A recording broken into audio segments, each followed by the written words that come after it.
Dr. Jen here with another video and a friendly reminder. And that reminder is that healing takes time. Not only does it take time, it doesn't happen in a perfectly linear fashion. Health, healing, and function, they're kind of like the stock market. You know, since its inception, the stock market has gone up drastically since it first started, but it didn't do so in a perfectly straight line. Along the way, it had peaks and then valleys. We had super great markets and then some recessions. So you had bumps along the way, but overall in the big grand scheme, the big picture of things, it's trended upward. Your body is the same way. You know, you might be doing great for a week or two, and then you have some additional stressors in your life and they pile up on your system and it just becomes a little bit too much.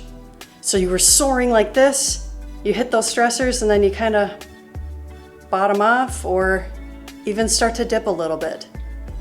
You make some changes or you get through that period and you start to go up again. And then you maybe start to not sleep as well or you're not eating as well. So you have another little dip. You take care of that stuff, you start shooting up again. You miss a few visits to your chiropractor and you start to bottom off and dip. You get back on track with your care. You start to shoot up again. It's no different than the stock market.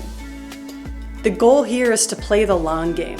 It's really easy to get caught up in the short term and what's going on right now, and it's good to pay attention to what your body is doing right now. But I really want to encourage you to keep the big picture in mind and look at the long game. We're making investments here, investments into our health. Having your spine checked is like putting money into your Roth IRA. And you keep doing those contributions month over month, week over week, and eventually over the period of years and decades, that pays off massive dividends. So that's what I want you to keep in mind here. Be patient with yourself and realize that you're making a really wise investment and that it's not always going to be perfect, it's not always going to be in a straight line, but to remember that you're doing all the right things and to stay the course. All right, we'll see you at your next visit.